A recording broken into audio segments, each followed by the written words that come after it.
할렐루야. 한 주간도 주 안에서 평안들 하셨죠? 오늘은 로마서 3장 1절로 2절 말씀을 가지고 유대인의 예상되는 질문이라는 제목으로 함께 은혜를 나누고자 합니다. 사도 바울은 2장에서 유대인의 위선적인 모습들에 대해서 질책을 했습니다. 하나님의 것, 즉 11조와 헌물을 도적질하면서도 도적질하지 않는 척 또 위선을 행하였고, 하나님의 것을 도적질하는 것은 결국 하나님과 돈 가운데 돈을 섬기는 우상숭배를 하는 것임에도 불구하고 우상숭배를 안 하는 척. 그래서 결국 우상숭배를 한다는 것은 말씀을 어기면서 사는 것인데 말씀을 어기지 않고 살고 있다라고 생각을 했죠. 왜냐하면 템플에 나와 앉아있고 나는 유대인이다 라는 것으로 하나님의 심판, 하나님의 진노와는 상관이 없다라고 생각하며 계속 위선적인 삶을 살아가는 유대인들을 향해서 사도 바울은 강하게 책망을 했었습니다. 지난 시간에 사도 바울은 참된 유대인이란 율법을 자랑하는 자가 아니라 율법을 지켜 행하는 자라고 이야기를 했고, 육신의 할례를 받은 자가 참 유대인이 아니라 마음의 할례를 받은 자가 참 유대인이다라고 이야기를 했습니다. 그래서 의문에 속한 자가 유대인이 아니라 신령에 속한 자가 참 유대인이다라는 말을 알려줬습니다. 그래서 결국 자기의 의의를 드러내고자 하는 사람, 자기 자신을 드러내고자 하는 사람은 결코 참 유대인이 될 수 없다라고 사도 바울이 지난 시간에 우리에게 알려줬습니다. 그 말을 들은 유대인들은 그럼 우리가 유대인으로 태어난 것이 무슨 유익이냐? 우리가 육신의 할례를 받은 것이 그럼 아무런 유익이 없다는 말이냐?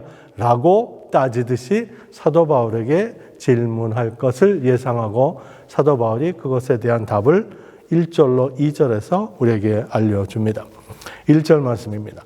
그런즉 유대인의 나옴이 무엇이며 할례 유익이 무엇이냐? 2장의 말을 들은 유대인들은 속으로 분이 일어났죠. 할례를 받은 자가 율법을 행하지 않으면 무할례자와 같다. 하나님의 백성이 아닌 것과 같다라는 말을 사도 바울이 하니까 그걸 들은 유대인들은 속으로 얼마나 화가 났겠습니까? 또 사도 바울이 표면적 유대인, 육신의 할례를 받은 자가 진짜 유대인이 아니라 마음의 할례를 받은 이면적 유대인이 진짜 유대인이다 라고 이야기를 했으니까 그 말을 들은 유대인들은 속으로 분이 일어났을 것입니다.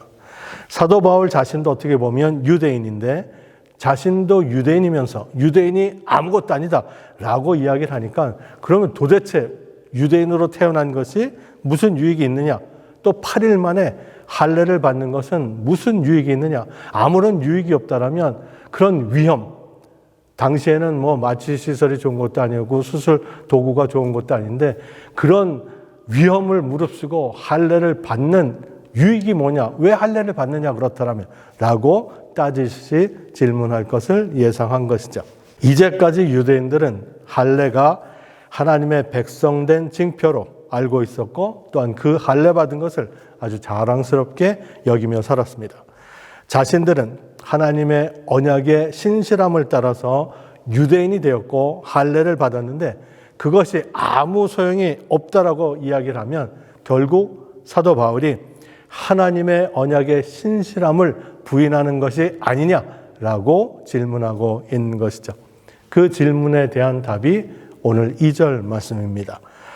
범사에 많으니 첫째는 저희가 하나님의 말씀을 맡았음이니라 이렇게 이야기를 합니다. 유대인의 유익이 여러 방면에서 많이 있는데 그 중에서 무엇보다도 먼저 하나님의 말씀을 맡은 것, 그것이 가장 큰 유익이다 이렇게 이야기를 합니다. 그래서 이런 유대인으로 태어난 게 무슨 유익이냐? 할례를 받은 게 그럼 아무런 유익이 없다는 말이냐? 라는 질문에 대해서 사도 바울이 이렇게 이야기를 하는 것이죠. 아직까지 내 말을 제대로 이해를 못하는구나.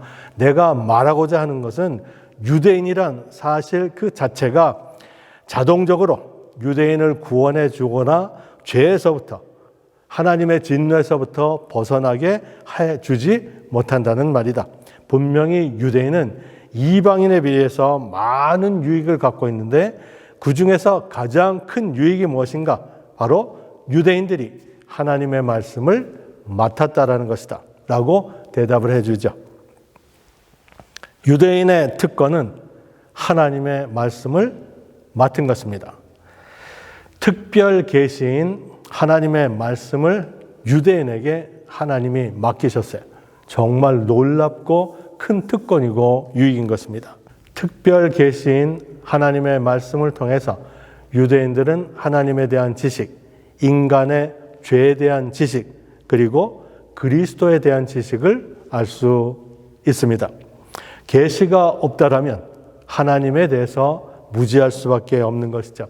왜냐하면 세상 사람들은 모든 만물을 물질로밖에 이해할 수 없기 때문에 그렇습니다. 그래서 그들은 하나님도 물질적인 세계 안에 있는 것으로 생각하지 물질 세계 밖에 있는 하나님을 상상조차 하지 못하는 것이죠. 그래서 과학이 증명할 수 없으면 하나님도 안 계신 것처럼 이야기를 하고 있는 것입니다. 유대인들은 반면에 이런 하나님의 특별 계시를 통해서 하나님을 알 수 있었으니 그것이 얼마나 큰 유익이고 특권이고 영광인지 모릅니다. 오늘날 교회도 하나님의 특별 계시의 말씀인 신약과 구약, 성경 전체를 맡았기 때문에 말로 다할 수 없는 영광과 특권을 교회는 갖고 있는 것입니다. 하나님이 유대인들에게 구약을 맡기신 것은 그들이 하나님의 말씀을 지키고 보호하고 전하고 가르치기 위함이죠. 유대인들은 하나님의 말씀을 잘 보호했습니다. 또한 말씀도 열심히 전하고 가르쳤습니다. 매 안식일마다 성전에 모여서 성경을 낭독하고 배우고 가르치고 하는 일들을 유대인들이 열심히 했습니다. 이런 모든 일들은 유대인들이 칭찬받아 마땅한 일들인 것입니다. 하지만 안타깝게도 유대인들은 하나님의 말씀을 맡은 진정한 유익을 누리지 못했습니다. 그 이유가 무엇인가 하면 그들의 죄악이죠. 바로 위선적인 삶 때문에 그런 큰 유익이 있음에도 불구하고 그것을 누리지 못했어요. 알고는 있었는데 행함이 없었기 때문에 그들에게 주어진 특권, 유익 이런 것들을 아무것도 누리지 못하고 망하는 인생을 살아갔던 그런 안타까운 모습을 보게 됩니다. 오늘날 교회도 하나님이 말씀을 맡겨주신 것은 이 말씀을 지키고 순종하게 하기 위한 것임을 우리는 잊지 말아야만 합니다. 하나님의 말씀을 지키고 순종하는 것, 그것이 바로 하나님께 대한 믿음과 사랑의 구체적인 표현이 되는 것입니다. 난 하나님을 사랑합니다 하면서도 하나님의 말씀을 지켜 행하지 않으면 그 사랑은 하나님께는 헛된 사랑밖에 되지 않는 것입니다. 하나님 사랑해요 라고 우리가 아무리 외쳐도 순종하지 않으면 아무것도 아닌 것입니다. 요한복음 14장 15절 말씀 읽어보면 너희가 나를 사랑하면 나의 계명을 지키리라 이렇습니다. 우리가 하나님의 말씀을 따라 살아가고 있으면 그것이 바로 우리가 하나님을 사랑하고 있는 것이다 라고 성경은 이야기를 합니다. 하지만 우리가 하나님의 말씀을 따라 살지 않으면 아무리 우리가 하나님 사랑해요, 하나님 정말 사랑해요 라고 이야기를 해도 하나님은 그걸 사랑으로 받아들이시지 않는다라는 말입니다. 요한복음 14장 23절로 24절 말씀에 예수께서 대답하여 가라사대 사람이 나를 사랑하면 내 말을 지키리니 내 아버지께서 저를 사랑하실 것이요 우리가 저에게 와서 거처를 저와 함께 하리라. 나를 사랑하지 아니하는 자는 내 말을 지키지 아니하나니 너희의 듣는 말은 내 말이 아니요 나를 보내신 아버지의 말씀이니라 이렇게 이야기를 합니다. 다시 한번 강조해서 반복을 하시죠. 나를 사랑하면 내 말을 지킨다라는 것이죠. 근데 내 말을 지키지 않는 자는 뭐예요?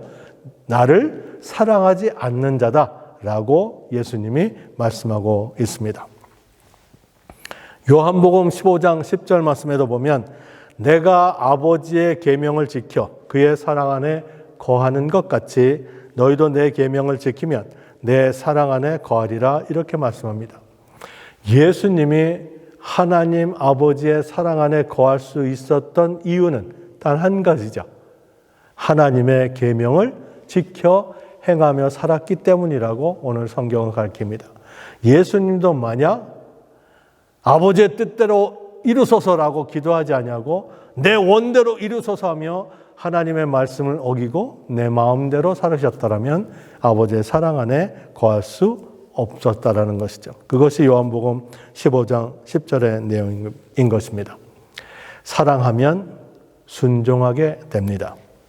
하나님의 말씀을 지키며 사랑하는 사람은 이 말씀을 다른 사람들과 나누고 싶어 하죠.